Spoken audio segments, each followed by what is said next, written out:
Big Bash league বা BBL এর এবারের আসরকে নিয়ে ক্রিকেট দুনিয়ায় যে হাইপ উঠেছিল তার পারদ মনে হয় এখন ফুটো হতে বসেছে। বিশেষ করে যখন মঞ্চে নামেন পাকিস্তানের বিগ গেমসরা।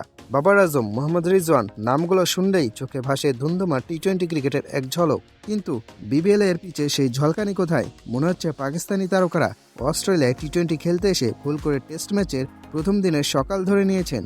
প্রত্যাশা ছিল হেলিকপ্টার শট, কিন্তু দেখা যাচ্ছে উইকেট বাঁচানোর মরিয়া চেষ্টা।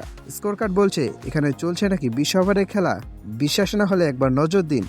প্রথমে আসি উইকেট কিপার ব্যাটার মোহাম্মদ রিজওয়ানের প্রসঙ্গে। আধুনিক টি-20 ক্রিকেটে যেখানে ওপেনাররা প্রথম ওভারে 4-6 হাঁকানোর শপথ নিয়ে মাঠে নামে, সেখানে আমাদের রিজওয়ান ভাই দেখালেন এক ঐতিহাসিক ইনিংস। 10 বলে মাত্র 4 রান। আরে মাসে, এটা তো টেস্ট ফরম্যাটেও আজকাল দেখা যায় না। মনে হচ্ছে যেন তিনি পিচে দাঁড়িয়ে বোঝার চেষ্টা করছিলেন উইকেটটা আসলে কি রঙের আর ঘাসগুলো কতটা লম্বা।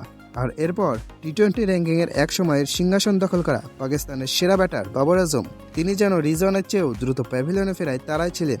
স্কোর 5 বলে মাত্র 2 রান। এই পারফরমেন্স দেখে ক্রিকেট পণ্ডিতরা বলছেন এগুলো টি-20 নয়, এগুলো হচ্ছে টি5। 5 বল 5 রান, এত কম বলে এতটা কম রান। বাবর দেখালেন কেন তিনি এখনো ক্লাসিক্যাল ক্রিকেটার।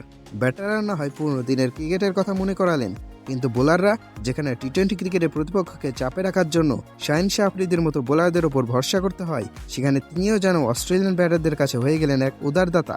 পাকিস্তানের বর্তমান ওয়ানডে ক্যাপ্টেন শাহিন শাহ আফ্রিদি তার 4 ওভারে খরচ করলেন 43 রান।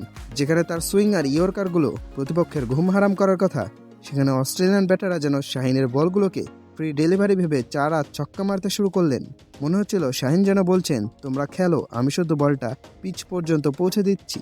সব মিলিয়ে এই বিবিএলে পাকিস্তানি ক্রিকেটারদের যাত্রাটা ঠিক ভালো হলো না। মনে হচ্ছে তারা ক্রিকেট খেলতে নয়, অস্ট্রেলিয়ার সুন্দর আবহাওয়া উপভোগ করতে আসছে। সেখানকার ক্যাফেতে বসে হালকা নাস্তা করতে গিয়েছিলেন। আসলে টি-20 লিগের পরিবেশ আর আন্তর্জাতিক ক্রিকেটের চাপ দুটো এক নয়। হয়তো অস্ট্রেলিয়ান পিচের বাউন্স আর গতির সঙ্গে মানিয়ে নিতে আরও কিছুটা সময় লাগবে, কিন্তু ততক্ষণে তো বিবিএল শেষ।